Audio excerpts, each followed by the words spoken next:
Hello friends, welcome to study with Mayank. मैं हूं आपका मयंक और आज ला रहा हूं मैं आपके लिए भारत की राज्यव्यवस्था के 6वें संस्करण से यहाँ पर अध्याय 35वां। देखिए, आज हम लोग जो है अधिकरण के बारे में जानेंगे, यानी ट्रिब्यूनल्स के बारे में जानेंगे। इनसे संबंधित जो प्रावधान है वो भी देखेंगे, यहाँ पर इसका क्या रोल होता है ट्रिब्यूनल का, ठीक है, क्यों गठित किए गए हैं, क्यों बनाए गए हैं ये, तो वो सब हम इस अध्याय के अंतर्गत जानेंगे। तो चलिए स्टार्ट करते हैं आज का वीडियो। देखते हैं हमें क्या क्या नोट डाउन करना है यहाँ पर और क्या क्या डिस्कस करना है। चलिए बात करते हैं ट्रिब्यूनल्स की। देखिए, संविधान जब हमारा बनके तैयार हुआ था तो संविधान में अधिकरण के संबंध में कोई भी आर्टिकल उपबंध नहीं था, ठीक है।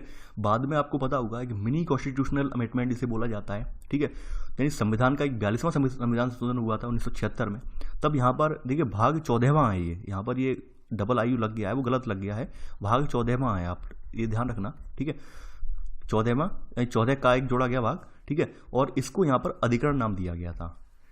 यानी कि यहाँ पर संविधान में एक 42वां संविधान संशोधन हुआ 1976 में, तो यहाँ पर एक जो है भाग 14 का एक जोड़ा गया, जिसको यहाँ पर अधिकरण यहाँ पे रखे गए। देखिए, बेसिकली अधिकरण की अवधारणा है क्या, ये हमारे लिए जानना बड़ा ही अत्यंत आवश्यक है। चैप्टर को शुरू करने से पहले अधिकरण होता क्या है। देखिए, आज आप लोग सभी लोग जानते हैं कि हमारी जो कोर्ट यानी कि हमारी जो न्याय व्यवस्था है वो वाकई में बहुत ही ज़्यादा मंद है, यानी कि बहुत ही ज़्यादा ढीली है। आपको एक डायलॉग भी याद होगा, सनी देओल की मूवी थी दामिनी।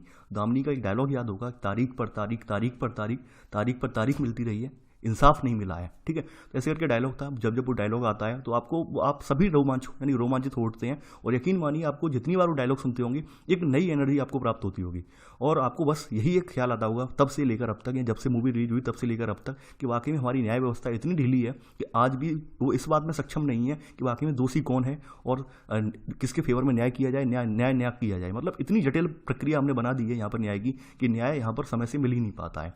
तो ऐसे में बात ये निकल के आती है कि तमाम ऐसे सारे मामले होते हैं, तमाम ऐसे सारे केसेस होते हैं, यानी जिनके लिए हम न्यायालय की ओर हम अपना रुख करते हैं, कि हम यही आशा करते हैं कि ताकि उनका निस्तारण जल्दी से हो सके और हमें समय समय पर न्याय भी मिल सके। तो तमाम ऐसे केसेस हैं जिनका महत्व ज़्यादा है, जो हमारे एक प्रशासनिक महत्व के हैं, जिनसे हमारा जो है एक कह सकते हैं हमारी जो रोजगार के लिए हम रोजगार से संबंधित तमाम केसेस वगैरह करते हैं, उनका निपटारा समय पर हो। इसके लिए हमने यहाँ पर कुछ प्रशासनिक अधिकारियों का गठन किया है, ताकि जो हमारे जो केसेस हैं, यानी कि जो हमारी आम जिंदगी से जुड़े हुए केसेस हैं, यानी हमारे रोजगार से जुड़े हुए केसेस हैं, उनका निस्तारण जल्दी से हो, ठीक है। तो इसलिए हमने अधिकरण बना दिए, यानी हमने कोर्ट के ही पैरेलल में, यानी कोर्ट के समतुल्य, जहां पर आप एक तरह से बोल सकते हैं फास्ट ट्रैक वाली अवधारणा जो है उसे हमने यहाँ पर ट्रिब्यूनल के रूप में देख लिया है, ठीक है। ये ट्रिब्यूनल के अंतर्गत हम यहाँ पर ये है कि जल्दी से, यानी चूंकि आप सभी को पता है हाई कोर्ट वगैरह जो है हमारे यहाँ, उस पर बर्डन बहुत ज़्यादा रहता है, दबाव बहुत ज़्यादा रहता है, तो उसको बर्डन को हमने कम करने के लिए, ताकि हमारे जो स्पेसिफिक जो रीजन के, हमारे स्पेसिफिक क्षेत्र के हमारे कोई केसेस हैं उनको जल्दी से निस्तारण करने के लिए हमने यहाँ पर अब जो है अधिकरण बना दिए हैं, ठीक है, ताकि वहाँ पर हम कुछ अपने विधि जो अपने विशेषज्ञ हैं, यानी उस संबंधित क्षेत्र के विशेषज्ञ हैं, उनको वहाँ पर उपस्थित कर दें। तो उनको वहाँ पे पहुँचाने से ये लाभ होगा कि हमें वहाँ पर हमारा समय भी बचत होगी, क्योंकि वो लोग विषय विशेषज्ञ होंगे तो उस चीज़ को जानेंगे, पर्टिकुलर समस्या को अच्छे से जानेंगे, उसका अध्ययन भी कर पाएंगे और वहाँ पर अपना जजमेंट भी जल्दी दे सकेंगे, ठीक है। तो यहाँ पर इसलिए हमने अधिकरण की अवधारणा को अपनाया है, ठीक है।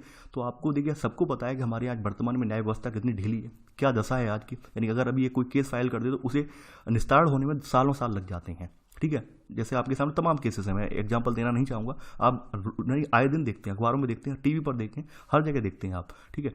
तो अब बात करते हैं प्रशासनिक अधिकरण की। देखिए, यहाँ पर प्रशासनिक अधिकरण के बारे में यहाँ पर जो संविधान का आर्टिकल 323 का एक यहाँ पर रखा गया है, तो 323 का में यहाँ पर संसद को ये अधिकार दिया गया है, ठीक है, कि सेवा मामलों से संबंधित विवादों को नागरिक न्यायालय व उच्च न्यायालय के न्याय क्षेत्र से अलग कर प्रशासनिक अधिकरण के समक्ष प्रस्तुत कर सके। यानी कि जो सेवा मामले से मतलब, यानी कि हमारे जो सेवाओं से जुड़े हुए मामले हैं, चाहे लोक सेवाएं हों या फिर केंद्र सरकार की और भी सेवाएं हैं, और भी भर्तियां, नियुक्त की भर्तियां वगैरह हैं, उनसे संबंधित जो विवाद होते हैं उन्हें हम जो नागरिक न्यायालय जो हैं, यानी जहाँ पर हमारे नागरिकों के केस आते हैं, दीवानी के केस आते हैं, फौजदारी केस आते हैं, उन केसों से अलग रखकर, या फिर हाई कोर्ट में और भी केसेस आते हैं उनसे अलग रखकर हम अब स्पेसिफिक एक अधिकरण बनाएं, जिनके जरिए वहाँ पर हम अपने विषय विशेषज्ञ बैठाएं, ताकि वो उन मामलों में जल्दी से जल्दी निस्तारण उनका कर सकें और हमें यानी समय रहते हमें जो हमारी भर्तियां जो क्लियर हो सकें। अब देखिए, ये सब जो चीज़ें हैं, यानी भर्तियों वगैरह में आप देखते होंगे तमाम लोग टांग अड़ाते हैं, टांग अड़ाने का सबका अपना अपना प्रयोजन होता है, ठीक है। कोई किस प्रयोजन के लिए लगाता है, कोई किस प्रयोजन के लिए लगाता है। जैसे वर्तमान में अगर आप देखें तो यूपी में एक भर्ती है 69,000 शिक्षक भर्ती के नाम से फेमस है।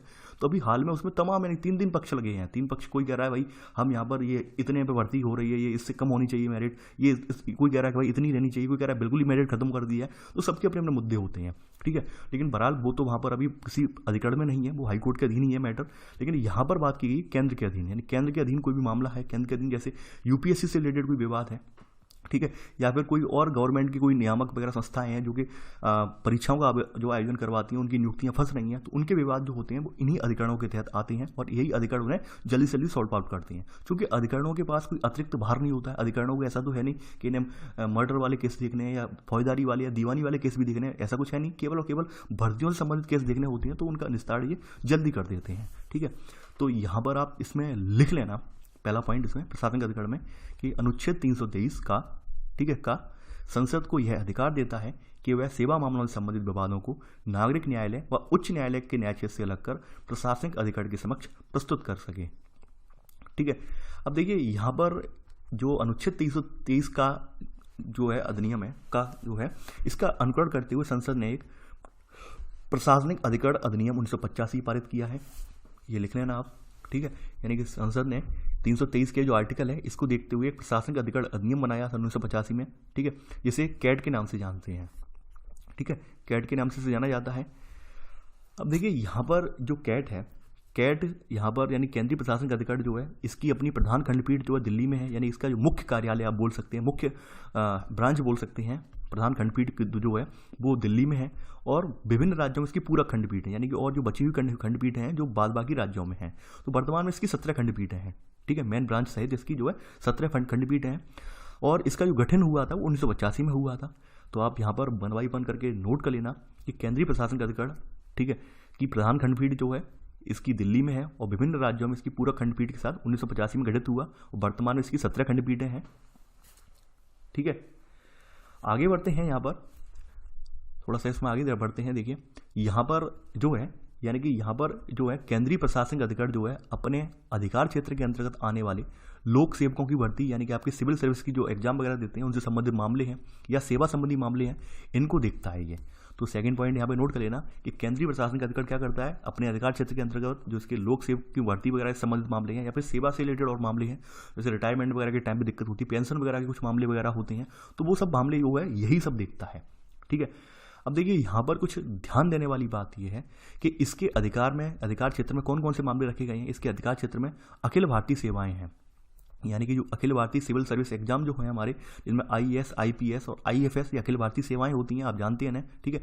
केंद्रीय लोक सेवाएं कुछ होती हैं हमारी, कुछ केंद्र के अधीन नागरिक पदों पर या सैन्य सेवाओं के सिविल कर्मचारियों को सम्मिलित किया गया है, ठीक है। ठीक है, यहाँ पर एक पॉइंट आया है, उस पॉइंट को समझने की बहुत जरूरी बात है। यहाँ पे लिखा है सैन्य सेवाओं के सिविल कर्मचारियों को सम्मिलित किया गया है, यानी कि यहाँ पर सैन्य सेवाओं को, यानी सैन्य अधिकारियों को सम्मिलित नहीं किया गया है, सैन्य सेवाओं के सिविल कर्मचारियों को सम्मिलित किया गया है। कहने का मतलब क्या है, आपको पता होगा कि हमारे यहाँ आईएएस, आईपीएस और आईएफएस ये क्या है, अखिल भारतीय सेवाएं हैं। देखिए इनसे संबंधित व्यक्ति जो होते हैं वो सेना में भी लगाए जा सकते हैं, जरूरत पड़ने पर आपने देखा होगा सेना वगैरह के जो प्रमुख बनाए जा सकते हैं, सेना वगैरह में भी पहुंचाए जा सकते हैं, प्रमुख बोल रहा हूँ, सॉरी प्रमुख में गलत बोल गया, सेना वगैरह के लिए लगाए जा सकते हैं। जैसे एक अजीत डोभाल का नाम है, ठीक है, यानी अजीत डोभाल का अपना अच्छे से परिचित है आपका। अजीत डोभाल जो एक आईपीएस हैं, लेकिन वो एक सैन्य सेवाओं के लिए एक सिविल कर्मचारी के रूप में है, यानी सेनाओं, तीनों सेनाओं के एक जो प्लानर बोल सकते हैं, यानी प्लानिंग करने वाले के मामले में अजीत डोभाल आज जो है नंबर 1 पर रहते हैं, ठीक है। यानी कोई प्लानिंग करनी हो, किसी देश में अटैक वगैरह से संबंधित हो या सर्जिकल स्ट्राइक से संबंधित प्लानिंग वगैरह हो, तो अजीत डोभाल का नाम आगे चल रहा है, ठीक है। अभी इस गवर्नमेंट में बता रहा हूँ मैं, आप जानते हैं। तो वो सेना के अधिकारी नहीं है, सेना से बिलोंग नहीं करते हैं, लेकिन सैन्य सेवाओं के लिए सिविल कर्मचारी हैं वो, यानी सिविल सेवाओं से आए हों, सिविल सेवाओं के थ्रू उन्हें जो है सैन्य सेवाओं में भेज दिया गया है। देखिए ये गवर्नमेंट के पास अधिकार होता है कि गवर्नमेंट किसी सिविल सर्वेंट को आर्मी के अंदर भी लगा सकता है, यानी कि क्योंकि ये जो है अखिल भारतीय सेवाएं होती हैं तो कहीं भी लगाई जा सकती है, नियुक्त इनकी कहीं भी की जा सकती है, ठीक है, ये गवर्नमेंट के हाथ में है। अब यहाँ दूसरी स्थिति ये निकलती है, लेकिन सैन्य सेवाओं से संबंधित जो इनके सदस्य या अधिकारी हैं, लेकिन सैन्य सेवाओं के सदस्य व अधिकारी, उच्चतम न्यायालय के कर्मचारी और संसद के सचिवालय कर्मचारी इसमें सम्मिलित नहीं किया गया है। यानी कि जो सेना के अधिकारी वगैरह हैं, ठीक है, सेना के जवान वगैरह हैं, उनसे संबंधित मामले वगैरह वो इसके अंतर्गत नहीं आते हैं, ये ध्यान रखना आप। इसलिए मैंने यहाँ पे पद को डिफाइन किया है, वरना आप कन्फ्यूज मत हो जाना। यहाँ सैन्य सेवाओं के सदस्य अधिकारी और भाई हाई कोर्ट या सुप्रीम कोर्ट वगैरह की जो भर्तियों में कर्मचारी वगैरह रखने का अधिकार जो दिया गया है सुप्रीम कोर्ट को, संसद को दिया गया, संसद के सचिवालय के लिए उनकी भर्तियां वगैरह निकलती हैं, तो वो कर्मचारियों की जो भर्तियां वगैरह होती हैं वो इसमें सम्मिलित नहीं होती हैं, ठीक है। उन पर प्रश्न चिन्ह नहीं उठाया जा सकता है। सीधी सीधी कहने का मतलब आप समझ गए होंगे। और देखिए ये जो पद है यानी कि ये सैन्य सेवाओं के सिविल कर्मचारी और सैन्य सेवाओं के सदस्य और अधिकारी, इनमें आप अंतर रखना, अंतर याद रखना, ठीक है। आप अगर अंतर भूल गए तो यकीन मानिए पूरा मिक्सअप हो जाएगा। तो ये अंतर आप विशिष्ट करके याद करके रखना, ठीक है। तो सेकंड का पहला सब पॉइंट हो गया, सेकंड का सेकंड सब पॉइंट हो गया। चलिए आगे बढ़ते हैं। देखिए अब बात कर लेते हैं जो कैट का CAT जो है हमारी जो है केंद्रीय प्रशासनिक अधिकारी है, इसमें मूल रूप से कितने लोग हैं अभी वर्तमान में, ठीक है। देखिए यहाँ पर मूल रूप से अगर देखें तो यहाँ पर मूल रूप से कैट में जो है एक अध्यक्ष और एक उपाध्यक्ष और सदस्य होते थे, ठीक है, मूल रूप से इसमें। लेकिन बाद में क्या हुआ, 2006 में एक प्रशासनिक न्यायाधिकरण संशोधन अधिनियम 2006 में हुआ। इसके तहत उपाध्यक्ष का प्रावधान यहाँ पे हटा दिया गया, ठीक है। अब यहाँ पर कोई उपाध्यक्ष नहीं होता है और वर्तमान में यहाँ पर 2019 में कैट में एक अध्यक्ष का एक पद और सदस्यों के 65 पद स्वीकृत रहते हैं, यानी कि एक बहुत सदस्यीय निकाय है, ठीक है। पहले इसके आता है एक अध्यक्ष, उपाध्यक्ष और सदस्य होते थे, लेकिन वर्तमान में क्या है, केवल अध्यक्ष है और यहाँ पर 65 और सदस्य इसमें नामित हैं, 65 और सदस्य यहाँ पर रखे जाते हैं, ठीक है। तो यहाँ पर आप अगला पॉइंट, थर्ड पॉइंट लिख लेना कि मूल रूप से कैट एक अध्यक्ष, एक उपाध्यक्ष और सदस्य होते थे मूल रूप से, लेकिन बाद में क्या हुआ, बाद में ये वाला संशोधन हुआ, आप लिख लेना, ठीक है। और उसमें उपाध्यक्ष वाला प्रावधान यहाँ पे हटा दिया गया। इसी में सब पॉइंट थर्ड का। देखिए वर्तमान में कितने हैं, वर्तमान में कैट में अध्यक्ष का एक पद और सदस्यों के यहाँ पर 65 पद स्वीकृत हैं, ठीक है। अब देखिए जो ये सदस्य हैं, ये जो कैंडिडेट वगैरह जो जाते हैं, यानी कि जो कैट में रखे जाते हैं कैंडिडेट, वो कहाँ से आते हैं ये आप ध्यान रखेंगे। देखिए इनके जो कैंडिडेट वगैरह हैं, यानी कि ये न्यायिक और प्रशासनिक दोनों संस्थाओं से लिए जाते हैं। कहने का मतलब ये है जो कानून संबंधी संस्थाएं हैं, जैसे लॉ किए हुए पर्सन वगैरह हैं, वकील वगैरह हैं, या फिर सीनियर एडवोकेट वगैरह हैं, या फिर जजेस वगैरह हैं, वो भी लिए जाते हैं। और प्रशासनिक सेवाओं के प्रमुख इसलिए लिए जाते हैं क्योंकि ये प्रशासनिक सेवाओं से संबंधित विवादों को देखता है, तो इसलिए यहाँ पे प्रशासनिक विशेषज्ञ होना भी जरूरी है। तो यहाँ पर न्यायिक और प्रशासनिक दोनों सेवाओं से यहाँ पर लिए जाते हैं, ठीक है। और ये राष्ट्रपति के द्वारा इन्हें नियुक्त किया जाता है, ठीक है। चौथा पॉइंट ये लिख लेना। इसका सब पॉइंट है, देखिए इनका कार्यकाल जो है 5 वर्ष अथवा 65 वर्ष की उम्र तक, ये अध्यक्ष के मामले में अध्यक्ष का कार्यकाल जो है 5 वर्ष के लिए या फिर 65 वर्ष की उम्र तक। वहीं इनके सदस्यों का कार्यकाल जो होता है 62 वर्ष, ठीक है, या फिर यानी इनका सदस्यों का कार्यकाल जो है 62 वर्ष या सदस्यों के मामले या फिर जो भी पहले हो, ठीक है। नहीं सदस्यों का कार्यकाल यहाँ पर जो है यहाँ पे जो डिफाइन नहीं किया अच्छे से, यहाँ पे यही लिखा है केवल 62 साल। यानी मान लीजिए कोई व्यक्ति 60 साल की एज पर सदस्य बनाया जाता है तो 2 साल के लिए वो पद पर रहेगा, 2 साल बाद रिटायर हो जाएगा। जबकि यहाँ पर नहीं कि अध्यक्ष का कार्यकाल निर्धारित है, उसे 5 साल के लिए रहना ही रहना है, ठीक है। तो ये चीज़ आप ध्यान रखना इसमें। चौथे का सब पॉइंट हो गया आपका। चलिए आगे बढ़ते हैं यहाँ पर। अब देखिए इनके सदस्यों की नियुक्ति की जो प्रक्रिया है, इसमें सर्वोच्च न्यायालय के जो न्यायाधीश हैं, सर्वोच्च न्यायालय के न्यायाधीश अपने साथ के या किसी कार्यरत न्यायाधीश को नामित कर सकते हैं। तो उनकी सलाह है, उनकी सहमति के हिसाब से ही यहाँ पर, ठीक है, उनके सहमत पाने के बाद ही कैबिनेट की नियुक्ति समिति के अनुमोदन के पश्चात इनकी राष्ट्रपति पर जो है नियुक्त करता है। तो यहाँ पर आप लिख लेना 5वां पॉइंट, ये कैट के सदस्यों की नियुक्ति सर्वोच्च न्यायालय के द्वारा नामित, ठीक है, ये सर्वोच्च न्यायालय के मुख्य न्यायाधीश द्वारा नामित, ठीक है, सर्वोच्च न्यायालय के कार्यकारी न्यायाधीश की अध्यक्षता में, कार्यरत न्यायाधीश की अध्यक्षता में, ठीक है, अध्यक्षता में, ठीक है, चयन समिति की अनुशंसाओं पर होती है, चयन समिति की अनुशंसाओं पर होती है। और यहाँ पर लिख लेना इसके सब पॉइंट कि भारत की मुख्य न्यायाधीश की सहमति पाने के बाद कैबिनेट की नियुक्ति समिति के अनुमोदन के पश्चात नियुक्ति इनकी की जाती है। ये याद रखना। देखिए नियुक्त वगैरह की प्रक्रिया वगैरह होती है, अक्सर प्रश्न पूछ लिए जाते हैं, ठीक है। तो ये चीज़ें आप याद रखना, 5वां पॉइंट। चलिए आगे बढ़ते हैं इसमें। अब बात करते हैं यहाँ पर। देखिए यहाँ पर इसमें एक बात कही गई है, इसमें आपका जो एक पॉइंट है यहाँ पर कि केंद्रीय प्रशासनिक अधिकारी जो है वो 1908 की सिविल प्रक्रिया संहिता कानून की प्रक्रियाओं से बाध्य नहीं है। चूंकि यहाँ पर केवल और केवल विवाद जो है वो केवल भर्ती प्रक्रिया जो है उनसे संबंधित विवाद होते हैं, नियुक्ति प्रक्रिया है उनसे संबंधित विवाद होते हैं, अखिल भारतीय सेवाओं यानी सेवाओं से संबंधित विवाद यहाँ पे होते हैं। तो यहाँ पर जो सिविल आपकी प्रक्रिया संहिता है, जिसके तहत आप देखते होंगे न्यायालय वगैरह में न्याय निर्णय होते हैं लोगों के वाद विवाद के, वो वाली प्रक्रिया यहाँ पे फॉलो नहीं की जाती है। यहाँ पर इनकी खुद की बनाई हुई प्रक्रिया है, जिसके तहत जो इनके इससे संबंधित जो विवाद वगैरह हैं, भर्तियों वगैरह से संबंधित, सेवाओं से संबंधित विवाद हैं, उनका निस्तारण करने के लिए अपनी खुद की एक प्रक्रिया इन्होंने बनाई है, उसका पालन किया जाता है, ठीक है। सिविल प्रक्रिया संहिता के कानूनों की प्रक्रियाओं को मानने के लिए ये बाध्य नहीं है, ठीक है। ये लिख लेना कि केंद्रीय प्रशासनिक अधिकरण 1908 की सिविल प्रक्रिया संहिता कानून की प्रक्रियाओं से बाध्य नहीं है, ठीक है। यहाँ पर इन्होंने साफ साफ दिया भी है प्राकृतिक न्याय के सिद्धांत द्वारा, यानी प्राकृतिक न्याय के सिद्धांत का मतलब ये खुद के सिद्धांत इनके बनाए हुए हैं। क्योंकि इनका जो है बाध क्षेत्र अलग है, बाध क्षेत्र का मतलब इनका क्षेत्र दीवानी फौजदारी वाला नहीं है, इनका क्षेत्र केवल और केवल सेवाओं से संबंधित जुड़े हुए मामले हैं, ठीक है। तो इसके लिए इनके खुद के अपने सिद्धांत हैं ये। आगे बढ़ते हैं यहाँ पर। देखिए यहाँ इसमें जाने के लिए क्या करना पड़ेगा कि अभ्यर्थियों को केवल 50 रुपये का नाम मात्र शुल्क देना होता है, ठीक है। वादी स्वयं या फिर अपने वकील के माध्यम से उपस्थित यहाँ पर हो सकता है, ठीक है। यहाँ पर जो यानी याचिका करता है वो या तो वो 50 रुपये का शुल्क कटवा के खुद जा सकता है या फिर अपना वकील के माध्यम से यहाँ पर जो है उपस्थित हो सकता है। ये प्रक्रिया है, इसकी साधारण प्रक्रिया है। अब देखिए यहाँ पर इस बात का भी एक बहुत बड़ा मैं एक फेस दिखा रहा हूँ और इस फेस पर फिर से आप सबको हंसी आएगी पढ़ते पढ़ते। देखिए ये सब चीज़ें जो होती नहीं है, ये बार बार जो मेरे सामने आती हैं, ये सच में मुझे इरिटेट कर देती हैं। सच में ये कभी भी लगता है पॉलिटी नहीं, मजाक पढ़ रहे हैं हम। अभी मैं यहाँ पर एक लाइन आपको पढ़ाऊंगा और इसी लाइन के अंतर्गत मैं दूसरी लाइन आपको बताऊंगा तो आपको भी हंसी आएगी।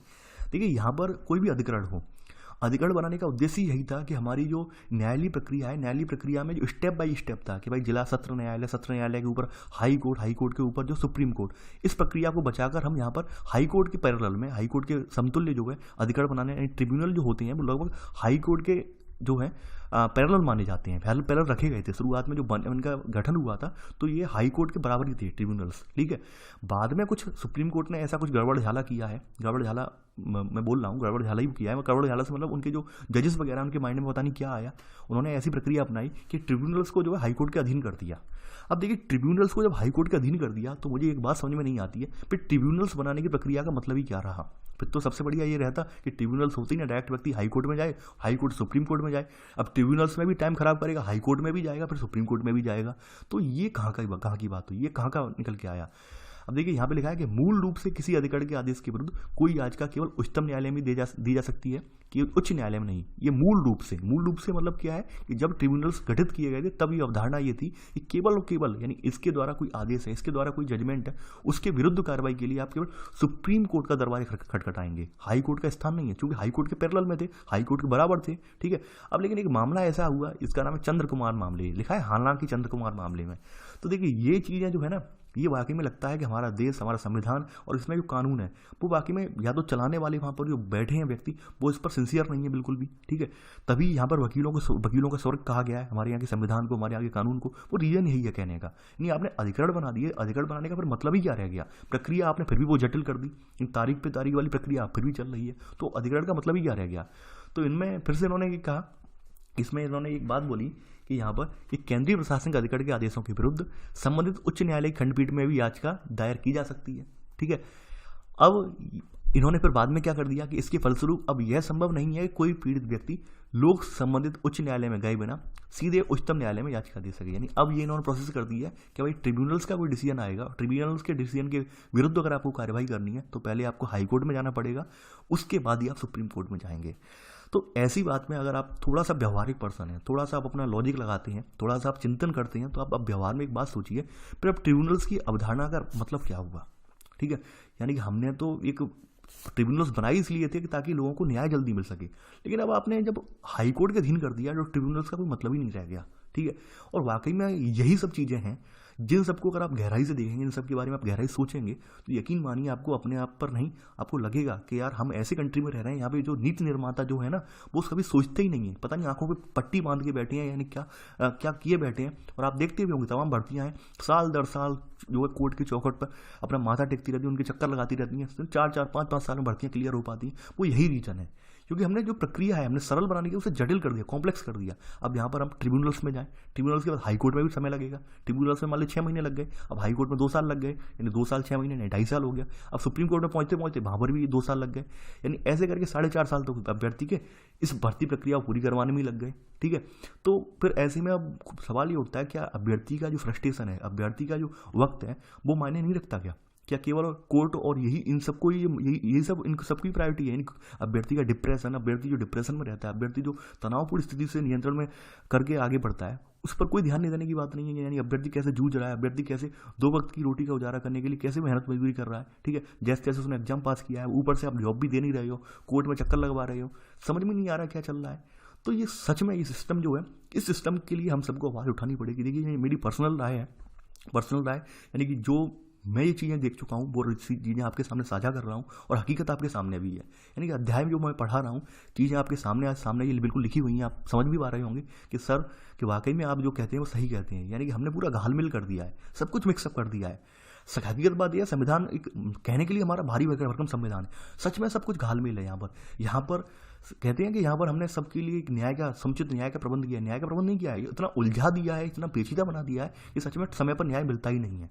ठीक है, और यही रीज़न है कि हमारे यहाँ तमाम बड़े से बड़े दोषी, बड़े से बड़े अपराधी होते हैं, वो इसी खामियों के, इन्हीं खामियों का फायदा उठाकर बच जाते हैं, क्योंकि अस्पष्टता है, स्पष्ट है ही नहीं कोई चीज़, सब जगह अस्पष्टता है। अब देखिए, एक और मैं थोड़ा सा एक सामाजिक जुड़ा हुआ एक मुद्दा है, वो भी मैं बताना चाहूँगा। अभी हाल में एक दिनों में केस चर्चा में चल रहा है जिनका नाम है निर्भया गैंगरेप। ठीक है, तो निर्भया गैंगरेप का आप देख रहे होंगे 7 साल से जूझ रही है उसकी माँ, और मुझे भी बड़ा दुख होता है जब उनका कोई आर्टिकल लेख जो है प्रकाशित होता है, रोती है, मतलब रोते हुए प्रकाशित होता है कि हमें, हमारी कोई सुनने वाला ही नहीं है, ऐसे करके मतलब उनका प्रकाशित होता है, बड़ा मुझे भी दुख होता है। और एक निर्भया नहीं है, आज हजारों निर्भया हैं। अगर देश में उठा के देखें तो एक निर्भया नहीं, ऐसे हजारों माएँ हैं जो ऐसी बिलखती हैं। निर्भया का तो ये था कि दिल्ली में केस था तो हाईलाइट हो गया, सबके सामने आ गया, ऐसी हजारों माएँ पड़ी हैं जो इसी बात के लिए, यानी कि न्याय व्यवस्था की खामियों का परिणाम भुगत रही हैं सच में। यानी कि आज भी आप देखते होंगे उनके वकील जो पूरी बचाने की कोशिश कर रहे हैं, उनकी लगातार फांसी टलती जा रही है। कभी कोई डेट आती है कि हाँ नहीं, अब आगे डेट बढ़ गया, अब ये हो गया, अब वो हो गया। तो कहीं ना कहीं ये ऐसे मामले हैं जो हमारे समाज से जुड़े हुए मामले हैं, इनके मामले में अगर कोताही बरती जाएगी तो यकीन मानिए हमारी जो न्याय व्यवस्था है, हमारी समाज की जो संरचना है, कानूनी संरचना है, वो ध्वस्त हो जाएगी। ठीक है, और वो ध्वस्त हो भी रही है, इसी बात का फायदा भी उठा रहे हैं। आप देख रहे हैं देश में क्राइम रेट जो बढ़ रहा है, वो इसी बात का फायदा उठा रहा है। सबको मालूम है यार, 3 साल, यानी कोई कितना जघन्य क्राइम कर लो, 3-4 साल बाद कोर्ट बेल दे ही देगा, फिर से आके मजे मारेंगे बाहर आके। और यही जो सोच है लोगों की, यही सोच जो है क्राइम को रुकने नहीं दे रही है। तो यकीन मानिए हम सबको जो है, हम जितने भी लोग पढ़ रहे हैं मेरा वीडियो, जितने भी लोग देख रहे हैं, उन सबको एक जागरूक होकर ये सोचना पड़ेगा, अपने स्तर पर सोचना पड़ेगा कि वाकई में हमें सिस्टम को चेंज करना है या नहीं करना। यानी आप अपने अपने स्तर पर, अपने नियर बाई लोगों से चर्चा कीजिए इन मुद्दों पर। और देखिए, मैं काफ़ी बार चर्चा करता हूँ, जैसे निर्भया वाला गैंगरेप वाला केस था, वहाँ पर ट्रिब्यूनल्स की बात आई थी। वहाँ पर आपने सुना होगा एक वर्ड, फास्ट ट्रैक, कि भाई फास्ट ट्रैक बन जाएंगी, तो फास्ट ट्रैक बनने से न्याय जल्दी मिल जाएगा। जो ऐसे रेप वगैरह वाले केसेस होते हैं उनको जल्दी न्याय मिल जाएगा। तो फास्ट ट्रैक वाली प्रोसेस भी यही है, फास्ट ट्रैक वाली अलग नहीं है। फास्ट ट्रैक बना दिया, फास्ट ट्रैक तो मान लो जिला लेवल का जो काम था फास्ट ट्रैक ने कर दिया जल्दी से जल्दी। ठीक है, हाई कोर्ट में वही प्रोसेस चलनी है, सुप्रीम कोर्ट में वही प्रोसेस चलनी है। यानी फास्ट ट्रैक से निकल के हम हाई कोर्ट पहुंच गए, हाई कोर्ट से हम निकल के सुप्रीम कोर्ट पहुंच गए, सुप्रीम कोर्ट ने कोई डिसीजन दे दिया, फिर प्रेसिडेंट हो गया, प्रेसिडेंट के पास जाएगी फाइल। भाई मान लो अंतिम याचिका पर सुनवाई वगैरह या फिर है, या सजा माफी वगैरह के लिए फाइल प्रेसिडेंट के पास जाएगी। तो ये खेल चलता रहता है हमारे यहाँ। ठीक है, तभी हमारे यहाँ जो न्याय मिलने में जो देखते होंगे साल दर साल लग जाते हैं। ठीक है, तो ये बात हुई। चूंकि चैप्टर छोटा था तो मैंने यहाँ पे कुछ एक्स्ट्रा बातें भी आपसे कर ली। चलिए आज बात करते हैं, ये तो आपने आर्टिकल 323 का के तहत आपने प्रशासनिक अधिकार पढ़ लिया। अब आर्टिकल 323 खा जो है, इसमें राज्य प्रशासनिक अधिकार की बात कही गई है। सॉरी, राज्य प्रशासनिक अधिकार जो है 323 खा में नहीं है, बल्कि 323 का के तहत ही है। ठीक है, राज्य प्रशासनिक अधिकार भी 323 का के तहत ही है। ठीक है, तो लिख लेना इसमें कि यहाँ पर जो संबंधित राज्य सरकार की विशेष मांग पर प्रशासनिक अधिकार अधिनियम 1985, केंद्र को ध्यान रखने वाली बात यह है कि राज्य के लिए प्रशासनिक अधिकार का जो गठन होगा वो उसका गठन संसद ही करेगी, संबंधित राज्य नहीं करेगा। संबंधित राज्य तो अपनी विशेष मांग करेगा, अपनी अनुशंसा करेगा कि भाई हमारे राज्य के लिए आप एक राज्य प्रशासनिक अधिकार बना दीजिए। ठीक है, तो केंद्र को राज्य प्रशासनिक अधिकार विकसित करने की शक्ति प्रदान करता है। और अब तक वर्तमान में अगर देखें सेकंड पॉइंट, तो यहाँ पर 2019 में 9 राज्यों में यहाँ पर राज्य प्रशासनिक अधिकार गठित किए गए थे। यहाँ पे आंध्र प्रदेश, हिमाचल, उड़ीसा, कर्नाटक, मध्य प्रदेश, महाराष्ट्र, तमिलनाडु, वेस्ट बंगाल और केरल राज्य में इनकी स्थापना हो चुकी है। ठीक है, इसमें सेकंड का सब पॉइंट लिख लेना। लेकिन आपके मध्य प्रदेश और तमिलनाडु में ये समाप्त कर दिए गए हैं। ठीक है, मध्य प्रदेश और तमिलनाडु में अब नहीं है, वर्तमान में अभी आपके 7 राज्यों में ही केवल राज्य प्रशासनिक अधिकार है। ठीक है, चलिए आगे बढ़ते हैं। और देखिए, इनकी स्थापना भी 323 का के तहत ही होती है। अब देखिए, राज्य प्रशासनिक अधिकार के जो अध्यक्ष हैं, ठीक है, इनकी नियुक्ति वगैरह होती है, यानी अध्यक्ष और सदस्यों की नियुक्ति जो होती है ये राज्यपाल की सलाह पर राष्ट्रपति द्वारा की जाती है। अब देखिए, यहाँ पर एक प्रावधान और भी है, संयुक्त प्रशासनिक अधिकार की स्थापना का भी उपबंध है। यानी अगर जरूरत पड़े तो 2 या 2 से अधिक राज्यों के लिए संयुक्त प्रशासनिक जो है अधिकार की स्थापना का भी जो है यहाँ पर उपबंध है। अधिनियम में आपका जो अधिनियम था, ठीक है, प्रशासनिक जो आपका प्रशासनिक अधिकार अधिनियम 1985 था, इसमें संयुक्त प्रशासनिक अधिकार की स्थापना का भी उपबंध इसमें है। ठीक है, चलिए आगे बढ़ते हैं। चौथे का सब पॉइंट अब आप यहाँ पे लिखेंगे। ठीक है, देखिए, संयुक्त राज्य अधिकार के अध्यक्ष और सदस्यों की नियुक्ति राष्ट्रपति द्वारा संबंधित राज्यों के जो राज्यपाल होते हैं इनकी सिफारिश पर इनकी भी नियुक्ति होती है। ठीक है, अब अन्य मामलों के लिए अधिकरण ये आता है आपका अनुच्छेद 323 खा में। अब अन्य मामलों के लिए अधिकार होते हैं, उनकी स्थिति देख लेते हैं। कौन कौन से मामलों के लिए जो है राज्य विधायिका को शक्ति प्रदान की गई है। ठीक है, देखिए अनुच्छेद 323 खा के तहत संसद और राज्य विधायिका को, ठीक है, निम्न मामलों पर कुछ न्याय करने के लिए अधिकार बनाने की शक्ति दी गई है, ठीक है, यानी यहाँ पर दोनों को दी गई है। ध्यान देने वाली बात ये थी 323 का में केवल और केवल संसद को शक्ति प्रदान थी अधिकार बनाने की, चाहे वो राज्य के संदर्भ में अधिकार बनाए जाए या फिर केंद्र के संदर्भ में अधिकार बनाए जाए, तो वहाँ पर संसद को प्राप्त थी। लेकिन यहाँ पर संसद को भी प्राप्त है और राज्य विधायिकाएं जो है उन सभी को ये शक्ति प्राप्त है 323 खा के तहत, ठीक है। यानी कर संबंधी विवाद हो, विदेशी मुद्रा या आयात निर्यात संबंधी हो, औद्योगिक और श्रम से संबंधित हो, भूमि सुधार से संबंधी हो, या नगर संपत्ति की अधिकतम सीमा हो, संसद राज्य विधायिका के लिए निर्वाचन हो, खाद्य सामग्री हो, किराया और किराएदार अधिकार के संबंधित हो, ठीक है। तो इनसे संबंधित न्यायाधिकार जो बनाई जाती हैं संसद और राज्य विधायिका दोनों बना सकते हैं, ठीक है। तो यहाँ पर बताया भी गया है इन दोनों के मामले में, यानी कि विभेद इस प्रकार से है, जैसे यहाँ पे लिखा गया कि अनुच्छेद 323 का के अनुसार केवल संसदीय अधिकार का गठन कर सकती है, जबकि 323 खा जो है अंतर्गत संसद और राज्य विधायिका ये दोनों ही, यानी कि संसद भी कर सकती है और राज्य विधायिका भी अपने राज्यों में गठन कर सकती है। यानी कि 323 खा के तहत राज्य विधायिका को अनुशंसा करने की जरूरत नहीं संसद से कि भाई आप हमारे लिए यहाँ के लिए फलाने मुद्दे के लिए आप अधिकार गठित कर दीजिए, ठीक है। ये शक्ति एम्पावर्ड किया गया है, इसे शक्ति प्रदान की गई है, ठीक है।